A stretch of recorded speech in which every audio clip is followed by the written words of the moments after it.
That क्या होता है, इसे किसने बनाया है? अगर रागों के जनक को हम थाट कहते हैं तो थाटों को बनाने वाले का नाम क्या है? और कितने तरह के थाट होते हैं? ये सारे सवालों के जवाब आपको इस एपिसोड में मिल जाएंगे, तो वीडियो को अंत तक जरूर देखिएगा। और अगर अभी तक आपने चैनल को सब्सक्राइब नहीं किया है तो प्लीज सब्सक्राइब कर लें। नमस्कार, मैं विवेक अस्थाना और इस ब्रांड न्यू वीडियो में आप सबों का बहुत बहुत स्वागत है। तो चलिए चलते हैं इस नए वीडियो में। Let's go together. कहाँ है हम? विवेक जी आइए, आप गाइए।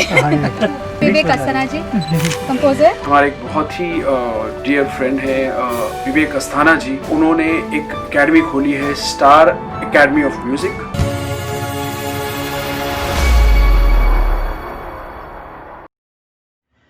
थाट को समझने से पहले ये जानना जरूरी है कि जो हमारा जो संगीत है, भारतीय संगीत, वह 7 शुद्ध स्वरों और 5 विकृत स्वरों पर आधारित है।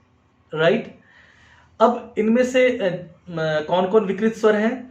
रे कोमल होता है, ग कोमल होता है, ध कोमल होता है, नी कोमल होता है और म तीव्र होता है। ठीक है, तो 4 कोमल और 1 तीव्र। कोमल स्वर जो है वो शुद्ध स्वर से थोड़ी नीचे उसकी फ्रीक्वेंसी होती है, और जो तीव्र स्वर होता है वो शुद्ध स्वर से थोड़ा ऊपर चढ़ा होता है। राइट? तो इस पर मैंने एक बहुत अच्छा एक वीडियो बनाया है, वो आप संगीत के नुस्खे के आप प्लेलिस्ट में जाकर देख सकते हैं। तो इस तरह से ये जो सारे जो सुर हैं अलग अलग, 7 शुद्ध स्वर और 5 विकृत स्वर, ठीक है, इन स्वरों, ये सारे स्वर संगीत के अलग अलग, आप समझ लीजिए कि फूल हैं, इनके अलग अलग कलर हैं, और इनको मिला करके अलग अलग गुलदस्ते में अलग अलग राग बनते हैं। तो राग इन सुरों के फूलों को लेकर के अपने अपने तरीके से अपने अपने अंदाज में अलग अलग रागों को तैयार किया जाता रहा है। अब कालांतर में इतने बड़े बड़े मनीषी होते चले गए, सब ने अपने तरफ से कई अच्छे अच्छे रागों का एडिशन वो करते चले गए, और सालों से वो एक प्रक्रिया चलती रही। तो सैकड़ों राग के रूपी गुलदस्ते, आप जैसे मैंने गुलदस्ता से एक मेटाफोर इस्तेमाल किया है कि गुलदस्ता की तरह वो राग, लेकिन वो बिखरे हुए थे बड़े खूबसूरत से गुलदस्ते, लेकिन सारे सुरों के फूलों से बने हुए रागों के गुलदस्ते चारों ओर बिखरे हुए थे, व्यवस्थित नहीं थे। तो उनको व्यवस्थित करने के लिए, ऑर्गेनाइज करने के लिए थाट को लाया गया। ठीक है, तो आप समझ लीजिए कि thaat is like ecosystem of raga, इसीलिए थाट को हम राग का जनक कहते हैं। अब इन थाटों का जनक कौन है? किस महापुरुष ने सारे रागों को व्यवस्थित करके 10 थाटों का निर्माण किया?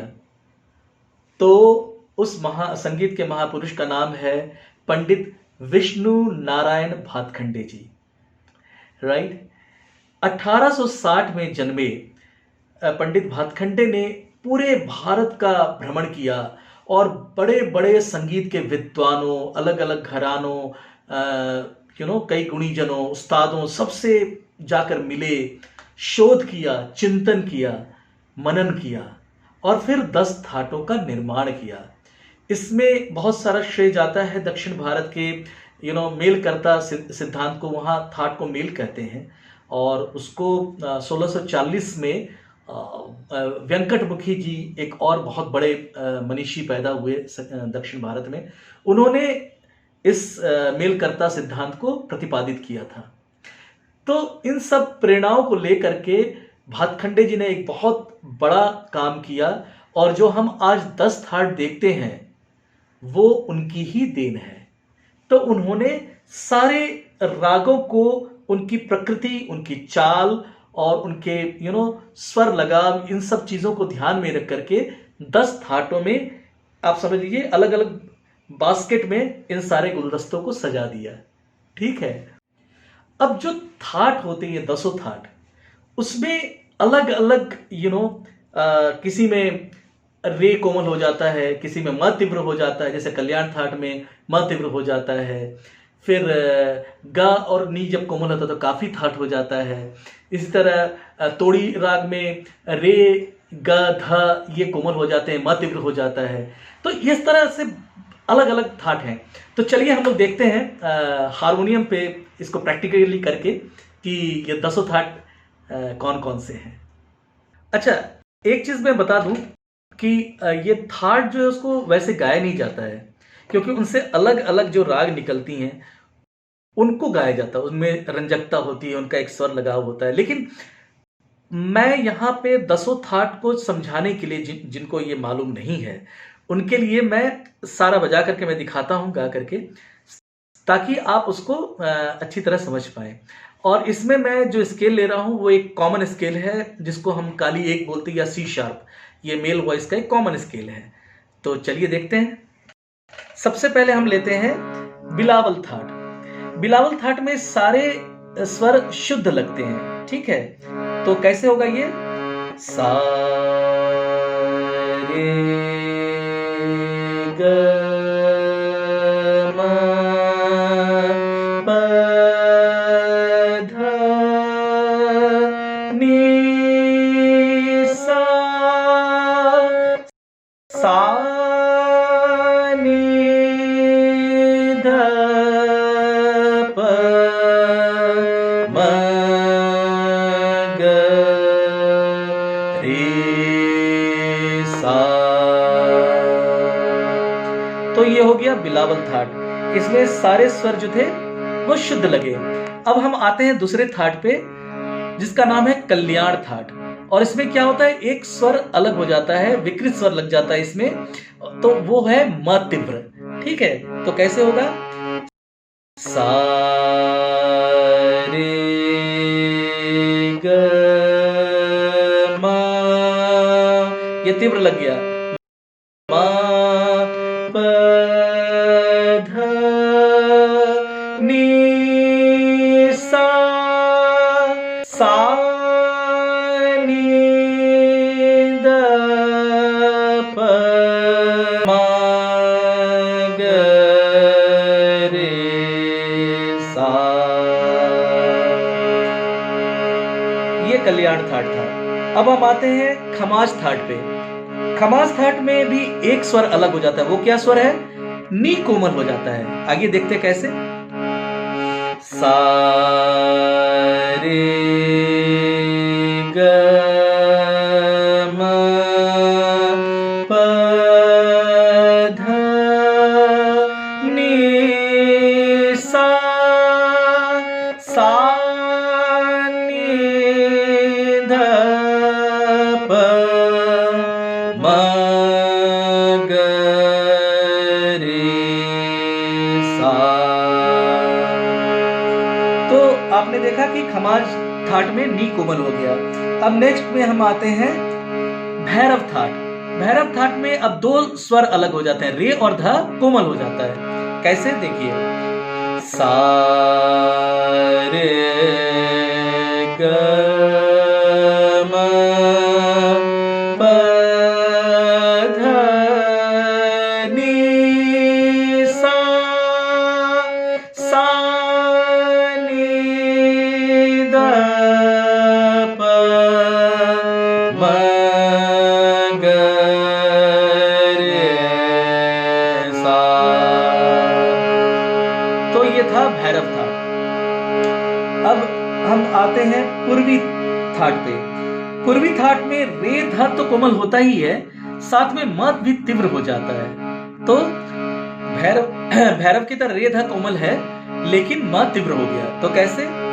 सा रे ग म प ध नि सा सा नि द प म ग रे सा।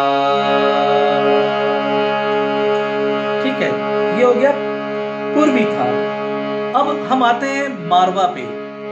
मारवा पे क्या होता है कि रे कोमल है और म तीव्र है, तो वो हो जाता है मारवा थाट।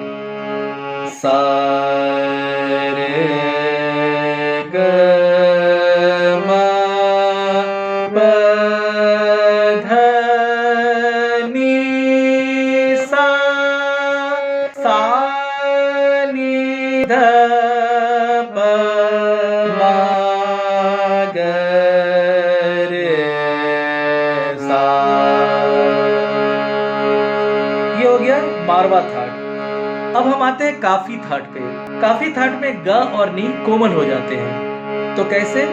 सा रे ग म प ध नि सा, सा नि ध प म ग रे सा। ये हो गया आपका काफी थाट। अब नेक्स्ट थाट है आसावरी।